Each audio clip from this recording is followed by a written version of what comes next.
মরার আগে আপনার ছেলে আপনার শিউরের সামনে হাজির হয়ে গেল, পড়তে লাগলো ইয়াসিন ওয়াল কুরআনিল হাকীম ইন্নাকা লামিনাল মুরসালিন আলা সিরাতিম মুস্তাকিম। সুন্দর করে ইয়াসিনের তিলাওয়াত যখন আপনার শিওরের পাশে দাঁড়ায় দাঁড়ায় পড়তে লাগলো, সূরা রহমানের তিলাওয়াত করতে লাগলো, সূরা ওয়াকিয়ার তিলাওয়াত করতে লাগলো, বিভিন্ন সূরাগুলো পড়তে লাগলো। কসম করে বলে যাইতে পারি ওই মা তো সফল মা, ওই বাবা তো সফল বাবা। আপনিও তো পারেন চাইলে এমন সফল বাবা হওয়ার জন্য, আপনিও তো চাইলে পারেন এই এলাকার আম্মা জানেরা আপনি একজন সফল মা হয়ে যাবেন। আপনি ইন্তেকালের পরে ভাড়া কইরা মৌলবি আইনা হুজুর আইনা কেন তিলাওয়াত করার লাগবে? মা বাবার জন্য সন্তান যেই মন দিয়া কোরআন তিলাওয়াত করবে, মা বাবার জন্য সন্তান কবরের পাশে দাঁড়াইয়া যেমনে চোখের পানি ফালায় কান্না করতে পারবে, অন্য কোনো ব্যক্তি এভাবে এসে তিলাওয়াত করবে না। অন্য কোনো ব্যক্তি মা বাবার কবরের পাশে দাঁড়াইয়া এভাবে মন থেকে দোয়া করবে না, কারণ সন্তান তো মা বাবার প্রতি দুর্বল। অন্য কাউরে ভাড়া কইরা আনলে মা বাবার প্রতি ওই ব্যক্তি এত দুর্বল হবে না, ঠিক কিনা? এই জন্য আপনি দামি হবেন, মা বাবা হবেন দামি মা বাবা। কারণ এই জমিনে 4 শ্রেণীর মা বাবা বড় দামি। কয় শ্রেণীর? 4 শ্রেণীর মা বাবা বড় দামি। এর মাঝে 1 নম্বরে সেই মা বাবা যেই মা বাবার সন্তান শহীদ হয়ে গেছে। শহীদের মা বাবা বড় দামি, বড় সফল মা বাবা। কারণ যারা সুহাদা, শহীদরা তো বেলা হিসাব রবের জান্নাতি। সুবহানাল্লাহ, জুড়ে কয় না? শহীদরা তো বেলা হিসাব জান্নাতি। হাসরের ময়দানে শহীদ বলবে, ও আল্লাহ, আমার মা বাবারে জাহান্নামের মধ্যে রাইখা আমি জান্নাতের মধ্যে একা একা যাব, এটা জীবনেও হতে পারে না রে আমার আল্লাহ। কারণ ইসলাম কায়েম করতে যাইয়া, আমি ধর্মের কথা বলতে যাইয়া আমার তাজা রক্ত জমিনে দিয়ে আসলাম। আমার মায়ে ঠিক মতো খাবার খায় নাই, আমার বাবায় ঠিক মতো কাপড় চোপড় কিনে নাই। আমার মা বাবা আমার জন্য সারা জিন্দেগি লাগে চোখের পানি ফালায় কান্না করলো। আমি পারি না ওই মা বাবারে সারা জান্নাতের মধ্যে যাইতে। আজকে মা বাবারে জান্নাতের মধ্যে নেও, এরপরে আমি জান্নাতের মধ্যে যাব। তাহলে শহীদের মা বাবাদের কপাল ভালো না খারাপ? আরো জোরে বলেন, এরা সফল না ব্যর্থ? এরা সফল হয়ে গেছে। এরপরে 2 নম্বরে হাফেজে কোরআন। আর সিনার মধ্যে কোরআন আছে এমন আলেমের মা বাবারা সফল মা বাবা। হাফেজে কোরআন আর আলেমে কোরআনের মা বাবা সফল মা বাবা। কেন? মদিনার নবী জানায়া দেয়, হাসরের ময়দানে আল্লাহ পাক বলবে, এই হাফেজে কোরআন, সিনার মধ্যে তো 30 পারা কোরআন ঢুকাইলা, যাও আমি তোমাকে বলে দিলাম তুমি এখনই জান্নাতের মধ্যে চলে যাও। কারণ তুমি নেক আমল করলা, আবার সিনার মধ্যে কোরআনটারেও ঢুকাইলা, আবার কোরআন অনুযায়ী নিজের জিন্দেগিটাও গঠন করলা। ও হাফেজ, তুমি এখনই যাও, এখনই তুমি জান্নাতের মধ্যে ঢুকে যাও। ওই হাফেজ বলবে, ও আল্লাহ, না না, আমি একা একা জান্নাতের মধ্যে যেতে পারি না। কয় কি চাও? কয় আমার মা বাবারেও লইয়া আমি জান্নাতের মধ্যে যাব। এই তোমার মা বাবারেও কেন নেওয়া লাগবে? তোমার দাদারে দাদিরে কেন নেওয়া লাগবে? তোমার নানারে নানিরে কেন নেওয়া লাগবে? তুমি যে এলাকার মধ্যে যেই ঘরের মধ্যে লজিং থেকে পড়লা, ওই ব্যক্তিরে কেন জান্নাতের মধ্যে নেওয়া লাগবে?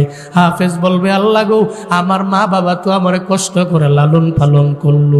আমি মাদ্রাসা থেকে গেলাম, বাড়ির মধ্যে ছুটিতে যাওয়ার পরে আমার মায়ের নিজে না খাওয়াইছে।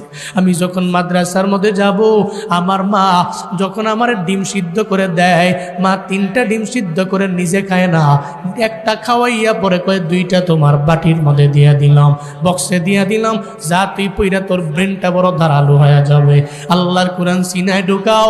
আমি মা তো সারা জিন্দেগি লাগায় খাইলাম, তোরে আমি খাওয়াই, কারণ আমি জানি তোর সিনায় 30 পারা কোরআন ঢুকাইয়া তদ অনুযায়ী আমল করলে হাসরের ময়দানে আমি মায়েরে তুই বই ভুইলা যাবি না। হাফেজে কোরআন বলবে, ও আল্লাহ আমি আমার মায়েরে ভুলতে পারি না, আজকে আমার মায়েরে তুমি জান্নাতে নাও, আমি একা একা জান্নাতের মধ্যে যাব না। হাফেজে কোরআন বলবে, আমার মায়েরে জাহান্নাম থেকে ফিরে জান্নাতের মধ্যে আগে ঢুকাও। মদিনার নবী কয় জাহান্নাম ওয়াজিব হয়ে গেছে এমন 10 জন হাফেজে কোরআনে রিলেটিভ আত্মীয় স্বজন। আল্লাহ বলবে, যা তোমারে পারমিশন দিয়া দিলাম, অনুমতি দিয়া দিলাম, তোমার 10 জন রিলেটিভ আত্মীয়দের মধ্যে জাহান্নাম কনফার্ম হয়ে গেছে। কত ওয়াজাবাত লাহুমুন নার, এদের জন্য জাহান্নাম কনফার্ম হয়ে গেছে। জাহান্নাম থেকে ফিরাইয়া এই মুহূর্তে তুমি তোমার আত্মীয় স্বজন লইয়া জান্নাতে ঢুকে যাও।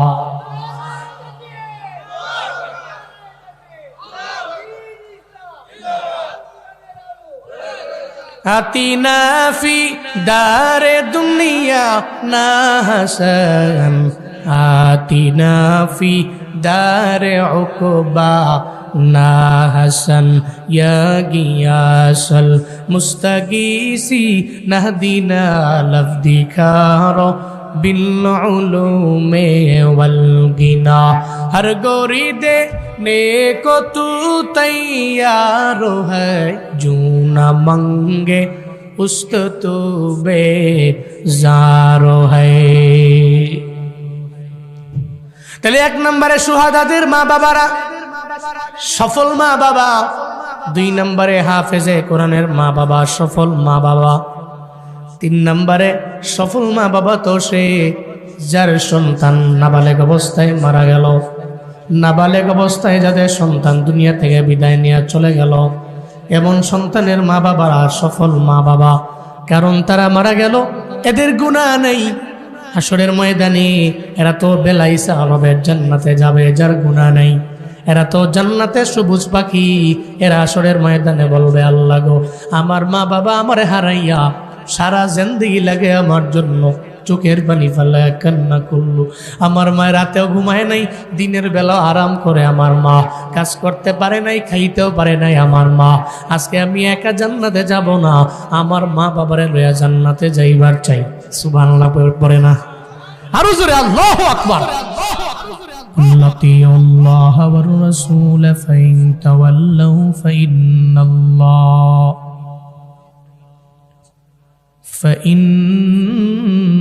ফাইন্নাল্লাহা লা ইউহিব্বুল কাফিরিন।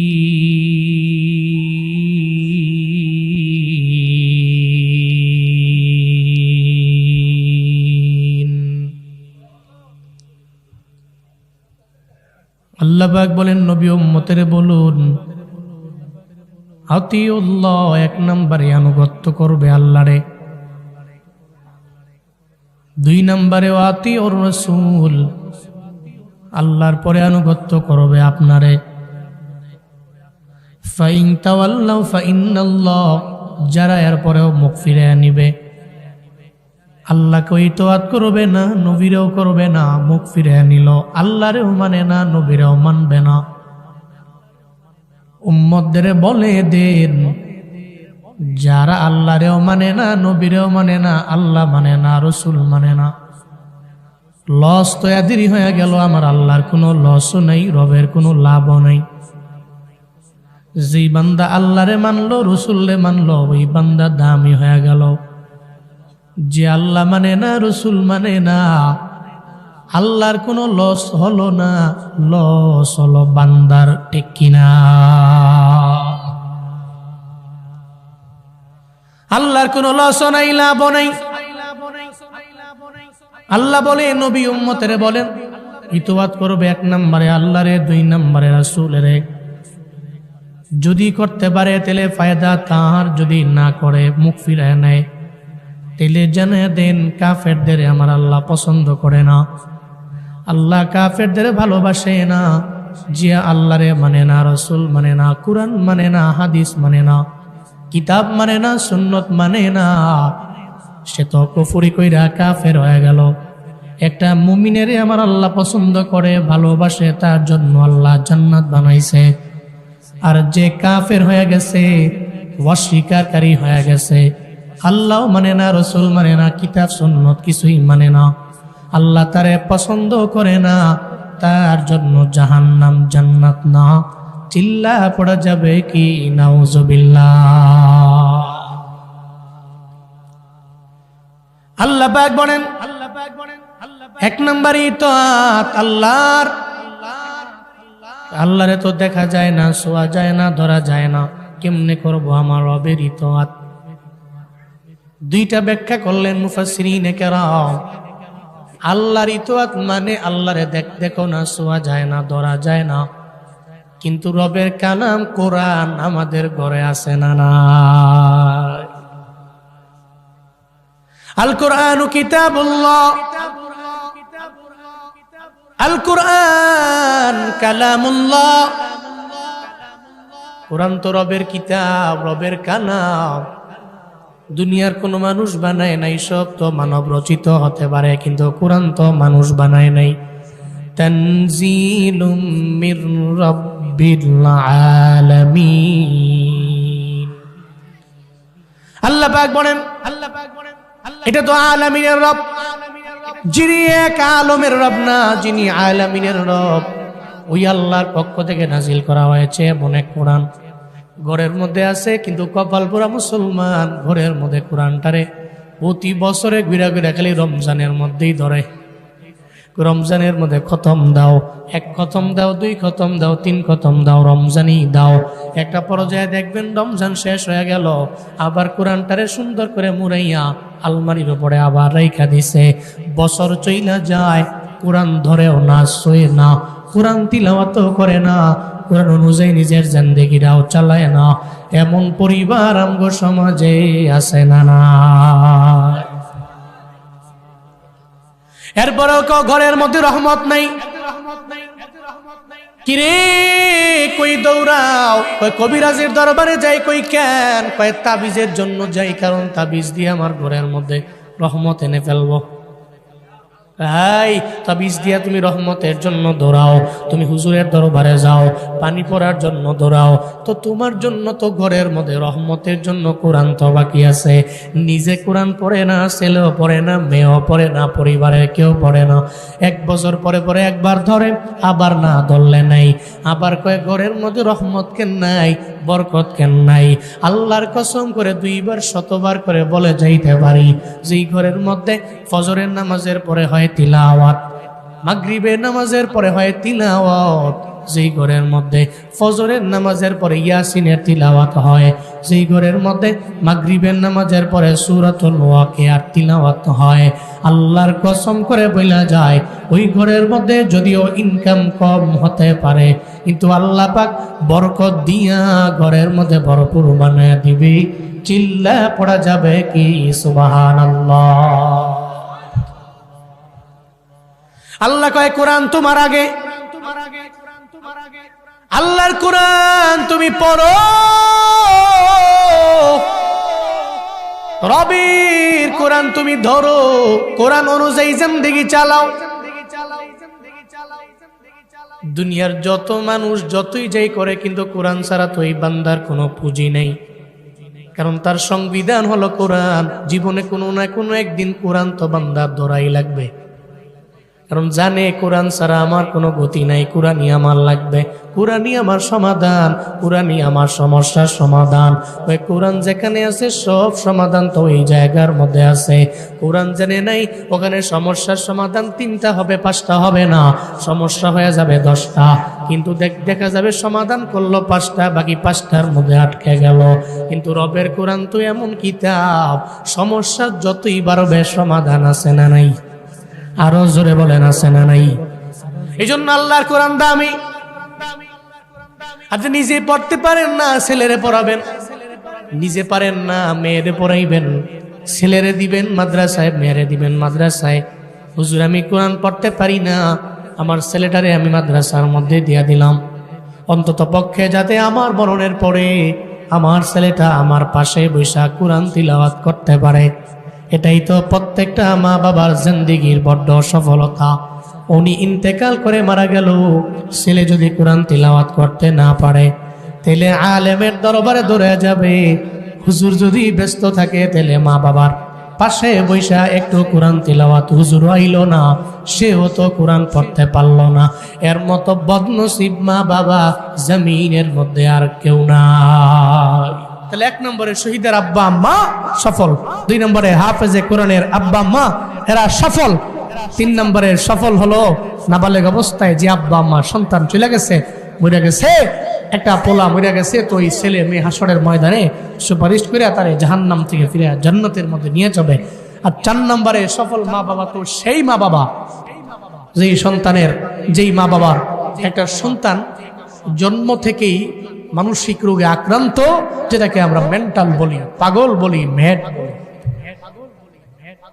সফল সেই মা বাবা। এই জন্য সন্তান যদি মানসিক রোগী হয়, চিন্তা নাই, এই সন্তান আপনার আখেরাতের পুঁজি হয়ে গেছে, আপনার জাহান্নাম থেকে ফিরে জান্নাতের মধ্যে নিয়ে যাবে। কেন জানেন? হাসরের ময়দানে সেই মানসিক রোগীটা, মনে রাখবেন যে পাগল, জন্মগত পাগল, ওর তো কোনো চিন্তা নাই, দুনিয়াতে পাগল, দুনিয়ার সমস্ত নিয়ামত থেকে সে মাহরুম, সে বঞ্চিত। আপনি যা বুঝেন সে সেটা বুঝে না। আপনি যে আকল দিয়া সব খাটায় করতে পারেন, সে আকল দিয়া কিছুই করতে পারে না, কারণ সে জন্মের পর থেকে কেন যেন মেন্টাল হয়ে গেছে, ম্যাড হয়ে গেছে, কোনো একটা রোগে সে রোগী হয়ে গেছে, স্বাভাবিক কোনো লাইফ লিড সে করতে পারে নাই। মনে রাখবেন এই সমস্ত যে পাগল যারা আছে, এই পাগল বিনা হিসাবে জান্নাতি। সুবহানাল্লাহ পড়বেন না? এই পাগল বিনা হিসাবে জান্নাতি। শুধু তাই না, অন্ধ, 2টা চোখ নাই, আহা, এরাও জান্নাতি মানুষ। জন্ম থেকে 2টা চোখ নাই, মা দেখে নাই, বাবা দেখে নাই, কাউরে দেখে নাই, আসমান দেখে নাই, জমিন দেখে নাই, পৃথিবীটা কেমন সে দেখে নাই। অন্ধ ব্যক্তির জিন্দেগিতে গুনাহ তো কম নাই বললেই চলে, সে জন্ম থেকেই তো অন্ধ। এ দুনিয়া কি, দুনিয়ার লোভ কি, লালসা কি, কিছুই বুঝে উঠতে পারে নাই, দেখে নাই নিজের চোখে। দামি আমরা তো বিরক্ত হই, ঘরের মধ্যে যদি কোনো একটা পোলা যদি একটু মেন্টাল হয়, পাগল টাগল হয়, বিরক্ত হইয়েন না। পোলাটা মেন্টাল পাগল, জন্ম থেকেই সে অন্ধ, কোনো লুলা ল্যাংরা, এগুলোরে ধমক দিয়েন না, তারায়া দিয়েন না। এরা আপনার আখিরাতের পুঁজি, এরা আপনার জাহান্নাম থেকে ফিরে জান্নাতের মধ্যে নিয়ে যাবে। হাজারো হাজারো অবাধ্য সন্তানের চাইতে এই সন্তান আপনার কাছে বড্ড দামি, যে আপনার আখিরাতের পুঁজি। তা মানসিক রোগীটা, পাগলটা হাসরের ময়দানে আল্লাহ পাক বলবে, এই যা, তোরে তো দুনিয়াতে আমি আল্লাহ সমস্ত নিয়ামত থেকে বঞ্চিত করেছিলাম, তুই দুনিয়াতে কোনো নিয়ামত পাস নাই, যা, আজকে তুই জান্নাতের মধ্যে এখনই চলে যা। ওই ছেলে বলবে, আল্লাহ আমি একা যাব না। কিরে তোর কি কথা? কয় আমার মা বাবারে দাও, আমার মা বাবারে লইয়া জান্নাতের মধ্যে আমি যাইবার চাই। তোমার কেন মা বাবারে লইয়া জান্নাতে যাইবার মন চাইল? পাগল রে, বল না আমায়। আল্লাহ গো, দুনিয়ার মধ্যে আমি পাগল ছিলাম, মেন্টাল ছিলাম, ম্যাড ছিলাম। আমার 50 বছর 60 বছরের জিন্দেগিতে আমি তো বিয়েও করি নাই, আমার বউ ছিল না। আমার মা বাবায় কষ্ট কইরা আমারে কত কষ্ট কইরা আমার লালন পালন করছে। একটা বারের জন্য আমারে মেরে ফেলে নেই, একটা বারের জন্য আমারে ধমক দেয় নাই, একটা বারের জন্য তো আমারে তাড়ায়া দেয় নাই এদের ঘর থেকে। বরঞ্চ আমার মা বাবা এত কষ্ট করে আমারে 50 বছর আমার লালন পালন করলো, আমার 60 বছর লালন পালন করলো, 70 বছর লালন পালন করলো।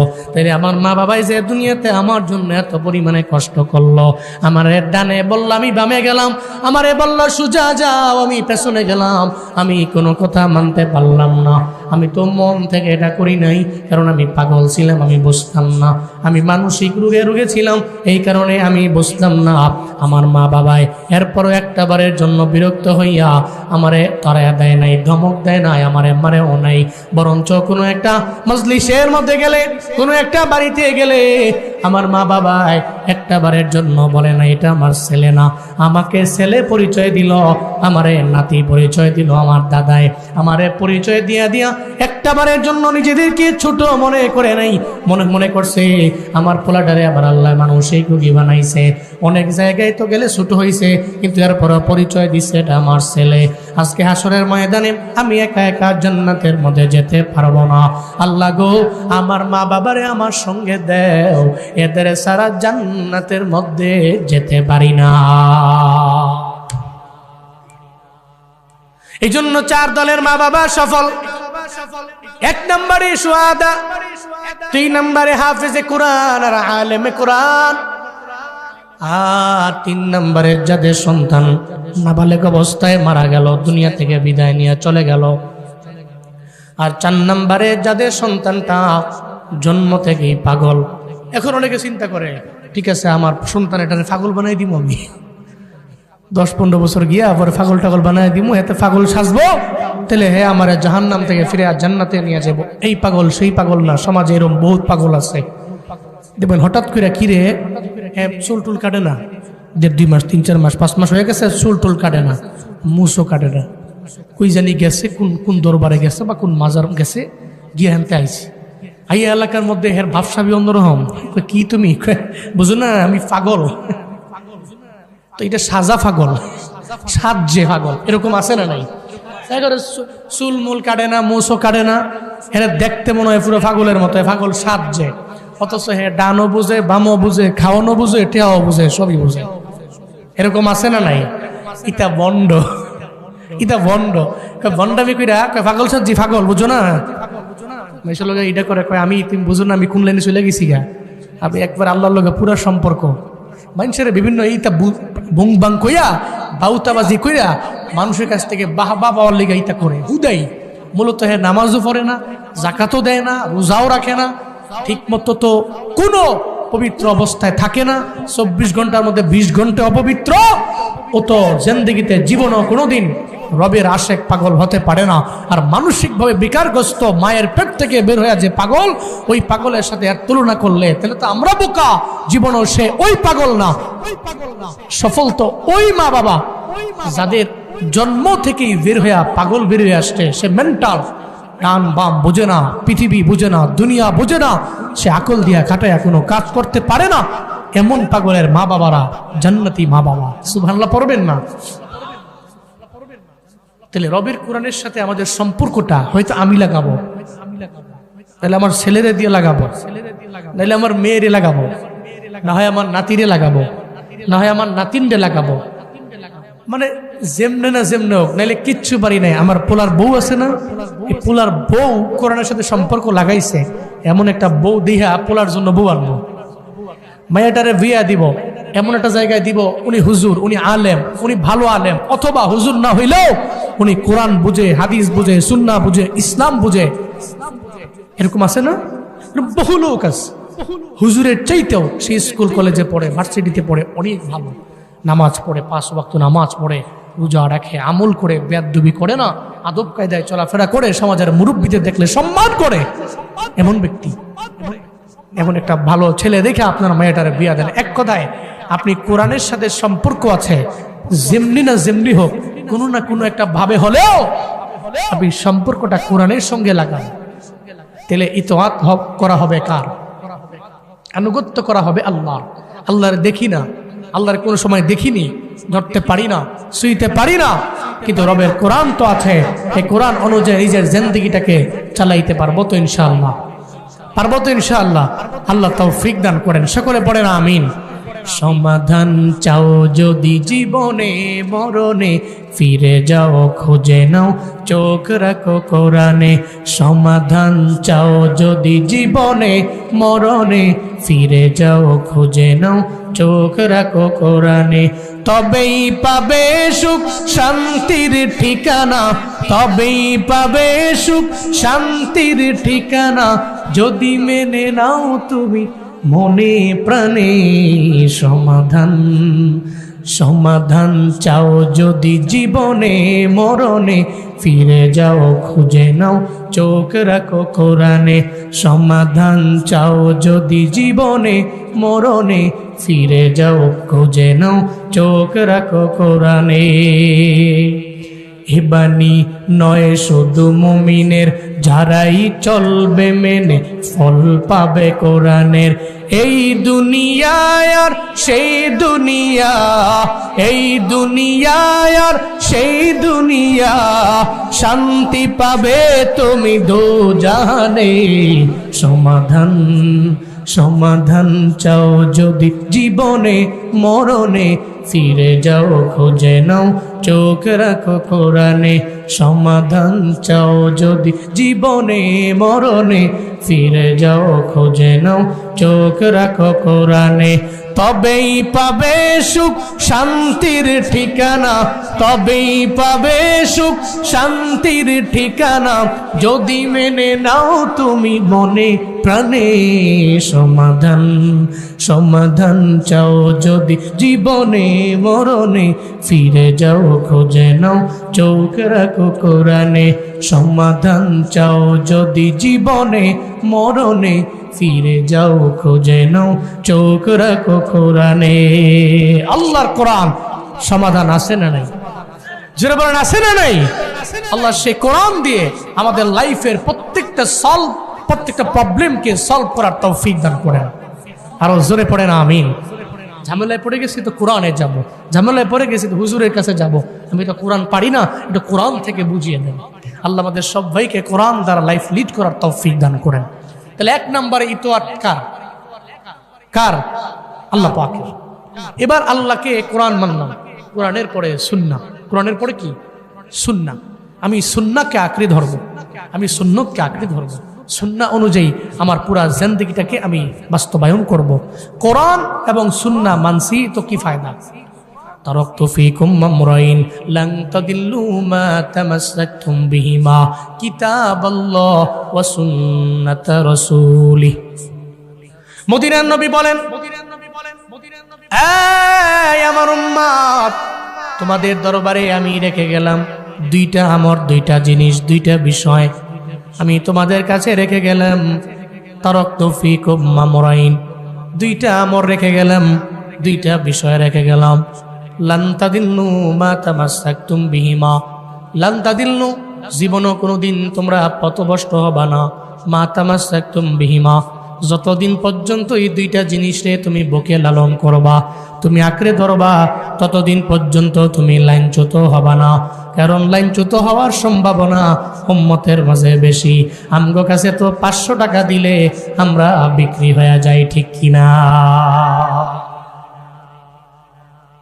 এরপরে আকলের বিরুদ্ধে যুদ্ধ লাগাই দিই কিরে তুই না আকিল তুই তো আল্লাহর পক্ষ থেকে আকল প্রাপ্ত বান্দা আল্লাহ তোরে আকল দিল বিবেক দিয়ে দিল এরপরেও তুমি 500 টাকার দরবারের কেন নিজেরে বিক্রি করে দাও কেন তুমি 1000 টাকার দরবারে নিজেরে বিক্রি করে দাও মদিনার নবী কয় উম্মত রে জীবনও কোনোদিন তুমি লাইনচ্যুত হবা না বহু মানুষ আছে হিদায়াতের লাইন থেকে দেখবেন লাইনচ্যুত হয়ে যায় নাস্তিকদের মধ্যে একজন আছে তার নাম হইল মুফতি মাসুদ কি নাম মুফতি মাসুদ দ্যাট মিন্স মাদ্রাসায় পড়ছে কোরআন পড়ছে এমন কোরআন তার সিনায় 30 পারা কোরআনও আছে কোরআন সব জায়গায় পরিপূর্ণ ভালো ছাত্র মেধাবী মাদ্রাসায় পড়াইছে দর্শের কিতাব সামনে লইয়া পড়াইছে মসজিদে ইমামতি করছে নাস্তিক হয়ে গেছে অনলাইন যারা দেখে সেকুলারদের দেখবেন মাঝে মাঝে এদের লাইভ গুলোর সামনে আসে ওই লাইভে এদের ফেমাস সেকুলারদের মধ্যে ফেমাস মুফতি মাসুদ একই যে আমি মাদ্রাসায় পড়াইছি আমি মসজিদেও গেছি আমি ইমামতি করছি আমি খতিব ছিলাম আমি যখন মুসলমান ছিলাম তখন সব কিছু আমি করছি কিন্তু তুই এমন কে ওই যে সেকুলার হয়ে গেছে আল্লাহ হিদায়াতের লাইন থেকে এর দূরে সরাইয়া নিয়ে গেছে মনে রাখবেন হিদায়াতের লাইনে আল্লাহ পাক সবাইকে রাখে না কিছু আছে হিদায়াতের লাইন থেকে লাইনচ্যুত হয়ে যায় এই জন্যই তো আমরা বারবার নামাজে রবের দরবারে সূরা ফাতিহায় বলি ইহদিনাস সিরাতাল মুস্তাকিম। আল্লাহর দরবারে বললাম, আল্লাহ গো, জীবনে কোনো না কোনো এক সময় কোনো ধোঁকায় পড়িয়া, কোনো মালের মায়ায় পড়িয়া আল্লাহ তোমার সঠিক দিন থেকে আমি লাঞ্ছিত হয়ে যাইতে পারি, তবে নামাজের মধ্যে বারবার বলি আমারে মরণ পর্যন্ত সিরাতে মুস্তাকিম, যেই সহজ সরল সঠিক পথ আছে ওই পথে তুমি প্রদর্শন কইরো। ও আল্লাহ, তুমি বেঈমান বানাইয়া, নাস্তিক বানাইয়া কবরে নিও না। চিল্লা পড়েন আমি। লাঞ্ছিত হয়ে যাইতে পারেন যে কোনো সময়। এই জন্য মদিনার নবী বলেন, উম্মত তোমরা দুইটা জিনিস আঁকড়ে ধরো, তেলে জীবনে কোনোদিন তোমরা লাঞ্ছিত হবা না, তোমরা পথভ্রষ্ট হবা না। দুইটা জিনিস আঁকড়ে ধরো, কিতাবুল্লাহ, সুন্নাতুর রাসূলি। এক নম্বরে রবের কিতাব, দ্যাট মিন্স কোরআন। দুই নম্বরে সুন্নাতুর রাসূলি, রবের রাসূলের সুন্নত, পয়গম্বরের সুন্নত আঁকড়ে ধরো। এক নম্বরে ইতোয়াত আল্লাহর, দুই নম্বরে রাসূলের। দ্যাট মিন্স এক নম্বরে কোরআনের, দুই নম্বরে সুন্নতের রাসূলের। এর মানে এক নম্বরে কিতাবুল্লাহর, দুই নম্বরে আমার পয়গম্বরের ইতোয়াত, আমার পয়গম্বরের আনুগত্য। আল্লাহর পয়গম্বরের আনুগত্য করে জমিনের মধ্যে যেই বান্দা চলবে ও জীবনও কোনোদিন কোনো অন্যায় করতে পারে না। আল্লাহর কোরআনের সুন্নতের, নবীর সুন্নতের ইত্তেবা করে যেই বান্দা চলবে ওই বান্দা মিথ্যা বলতে পারে না, ওই বান্দা ওয়াদা করে ওয়াদার খেলাফ করতে পারে না, ওই বান্দা আমানতের খেয়ানত করতে পারে না, ও কথায় কথায় গালিগালাজ করতে পারে না, তার জবান দিয়ে অন্য বান্দারে কষ্ট দিতে পারে না, তার হাত দিয়া অন্য কোনো ব্যক্তিরে এসে জীবনেও কোনোদিন নাঘাত করতে পারে না, সে নিজের জালেম বানাইতে পারে না, সে দুর্নীতিবাজ হতে পারে না, সে মানুষের ওপরে অন্যায়ভাবে কোনো অত্যাচার করতে পারে না। যে আমার নবীর সুন্নতের ইত্তেবা করে সে তো ফুলের মতো একটা মানুষ হয়ে যাবে, যার জিন্দেগিতে কোনো গুনাহ থাকবে না, আবার থাকলেও থাকবে সগীরা গুনাহ, কবিরা গুনার ধারে কাছে ও যাবে না। মনে রাখবেন রে বাবা, নবীর সুন্নতের ইত্তেবা যেই বান্দা করবে, নবীর সুন্নতের ইত্তেবা যেই বান্দা করবে ও জীবনও কোনোদিন 31 নাইট উদযাপন করতে পারে না। এই ময়দানের যেই জুয়ান পোলারা আছে, আমার কাছে মনে হয় আজকে রাতের বেলায় দেখা যাবে আবরারদের দলভুক্ত কারা, ফুজ্জারদের দলভুক্ত কারা, কারা নেক আমল করনেওয়ালা, কারা গুনাহ করনেওয়ালা। আজকের এই মাহফিলে যেই নৌজওয়ান যুবকেরা 31 নাইট উদযাপন না কইরা মাহফিলে ঠান্ডার মধ্যে সে বসে রইল, আমি কসম করে বলে যাই আপনি নেক আমল করনেওয়ালা আবরারদের দলভুক্ত। আর যারা গুনাহ করে 31 নাইট উদযাপন করাটাকে নিজের জন্য, নিজের জীবনের জন্য প্রাধান্য দিয়া অনেক বেশি নিজের সফল মনে করলো, ওটাতেই মনে করলো কল্যাণ, আর ভালো কাজরে মনে করলো কল্যাণ, এরা জীবনও কোনোদিন আবরার না, এরা ফুজ্জার।